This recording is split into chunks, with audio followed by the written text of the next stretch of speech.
look, a roller dyno, we've got strapping technique, we've got the sidewall height and compound, we've got the overall wheel size, and then three things can add up to, like I said, a 50 horsepower, a 200 horsepower, and hundreds at 800 horsepower, for example. So the hub dyno completely eliminates them variables, whatever, so there's no fixed number you're ever going to be able to apply from it. And for a comparable point of view on a roller dyno, all the user has to do is try and make sure the car is the same as it was when tested last time. Use the same, as long as they strap it down the same ramp rates used, the same wheels and tyres, it's a completely repeatable product, and it's a tuning tool in that regards, whatever. But the hub dyno eliminates three huge variables that you don't have to worry about anymore.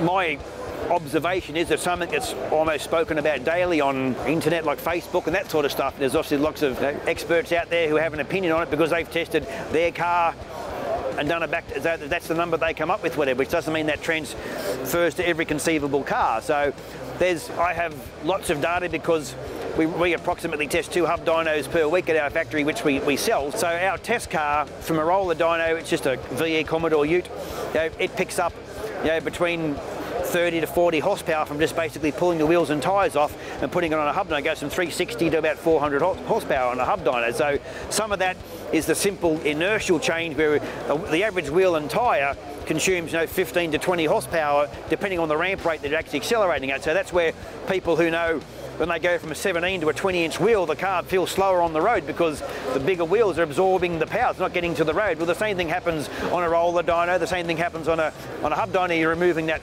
variable. But so mathematically, look, there's 30-ish horsepower per set of wheels and tyres, and then the extra power you're picking up is the tyre loss you're now eliminating. So the less power you got, the less tyre loss you've got from a slip on the tyre, and as you start making more and more power, it just grows exponentially the power loss, because obviously you're getting to the point where people can't hold it on a roller dyno.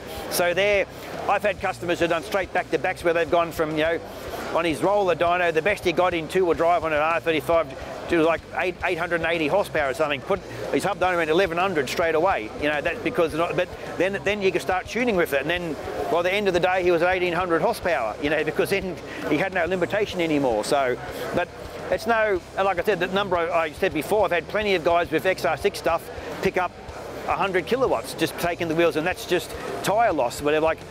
So people don't realise that while they may think that a roller and a rubber tyre work perfectly, they don't. There's slip there all the time, no matter how hard you pull down, because as you pull down the tyre on the dyno, you're compressing the tyre, so the rolling radius is changing. So when the tyres are just normal height, you've just changed the rolling radius of the tyre by 1 inch, for example. So 6,000 RPM in top gear is not the same road speed you'd get on the road. You just reduce what it gets to. So the way a dyno works, it's roller RPM and roller torque gives the roller power. So if you pull the roller speed back, then that's one of the factors which affects the power reading as well. So that's why also that variable is taken out of the equation as well on a hub dyno. Well, the thing is, with the way a wheel and tyre works, the reason why you see the difference is a thing called inertia, which is rotational mass of a round object. So if you have a 17-inch wheel versus a 20-inch wheel, there's more mass towards the outside,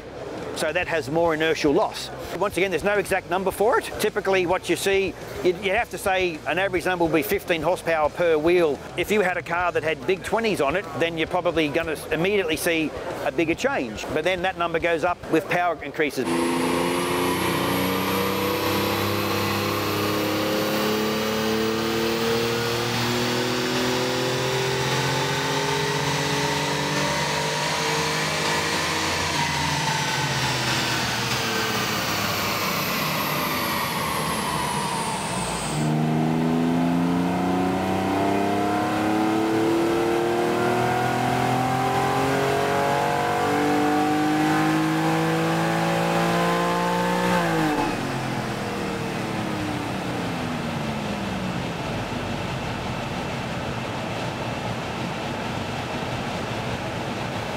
On a roller dyno, the software's always assuming you're turning the 4 rollers. So if you come off the roller and you're not spinning the rear roller and roller dyno, you might get 20 or 30 horsepower for free.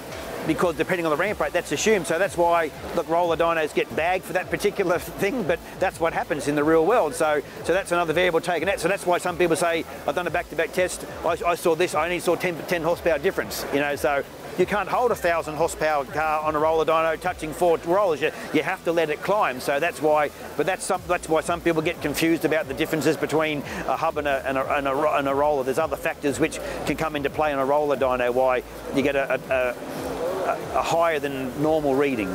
Well, it sort of all boils down to the strength of the sidewall and the height of the sidewall. Like you see it, you go, the guys who know what they're doing at the summer nats, when we used to have roller dynos there, they'd have a 20-inch reel with a little 35 ratio tyre on it, nice and hard, and that's a nice hard, so you're getting closer to a solid compound, which then can transfer that. When you pull down, you can transfer that to the roller. If you've got a big balloon sidewall like a drag radial, it's soft, so no matter how far you pull down on the car, the sidewall is going to absorb some of that power. And what you see from a testing perspective is, you put a street car on it, you do a dyno run, you'll go to 200 kilometres per hour. You put the drag radial on it, and then you go to 160 kilometres per hour. And the power difference is in that same percentage, whatever. Because if you lose road speed, then you lose. It's torque and speed equal power. So if one of the speeds down, then so's the power number's going to be down as well. Look, I can only go from back-to-back tests where we've had, you know, a car that made 700 horsepower. We tested once upon a time, and I'd gone back to the customer's premises a year later to take his dyno and his car to a dyno comp, and in that period of time he's changed his wheels and tyres, and his 640 horsepower it made, whatever, and all he's done is went from for example, he had actually like a cheap Chinese tyre on, and he put a Pirelli tyre on. I don't know what compound it was, but he lost 60 horsepower out of 700 just changing the wheels and tyres, you know, so the compound certainly affects the number you get on a roller dyno. The ramp rate is just purely there on a roller dyno, it's basically the higher horsepower you make, the faster ramp rate you use to minimise the tyre loss. So you can double the ramp rate and make similar power, because what we don't account for in our software is the inertia of the wheel and tyre. We account for all the rotational rollers and retarder in the dyno, but we don't account for the rotational mass of the wheel and tyre. So when you accelerate something faster, there's more inertial losses. So theoretically, when you go to a faster ramp rate, you should have a lower number. But when you go to a faster ramp rate, you might minimise your tyre losses. If you ramp a car which got lots of power slowly, there's more tyre losses because the dyno says you're only accelerating this fast, but the car's trying to accelerate faster, so there's more losses there on the roller. And the fast ramp rate typically just can make a turbo car a bit more laggy in that regards, whatever. But other than that, look, people get the strapping technique. If new dyno owners can be a little bit overzealous, thinking they have to strap cars down, it's not so much they're just using the straps wrong. They pull the car down and pull it sort of off the front roller. So they see video where a guy in America straps the car down with straps in 4 corners so the car can't move, and that's for that style of dyno, where we have what's called a cradle dyno, where the wheels are sitting in 4 rollers, and that dyno, the way you'd strap a car on that is completely different to another style of.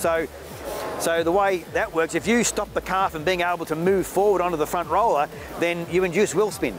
So the trick there is sure, we can have straps under the car pulling down as hard as you want, but you don't have what's called your restraint straps stopping the car from moving. So, and with strapping the high horsepower cars, you've got way more to gain by pulling down tight than not pulling down tight. But if you go stupid on a 200 horsepower car, you could pull 50 horsepower out if you wanted to, whatever. It's like when we first built the 2 roller dynos we took to the summer nats, where we had like a big air ram set up on the back of it. I took our test car, and look, it would normally make 360 to 370 horsepower. Now I maxed out the pull down system on that, and I got it down to 310 horsepower because it was just, the tyre was just so hard pulled into the tyre. And then if I took that system completely off and took all the straps off and put my chocks 4 inches in front of it, I got close to 390, 400 horsepower, you know, so that difference, whatever, you know, so that's the sort of range you can make from one stupid extreme to another extreme. At the end of the day, there's no factor you can ever apply to it. If a guy wants to go out, put his car in a roller dyno, a hub dyno, if that different works for his car, once again, as long as he never changes the wheels and tyres on his car, then it works for him. But you can't use a number someone finds on one dyno and apply it to another car. You It cannot be done.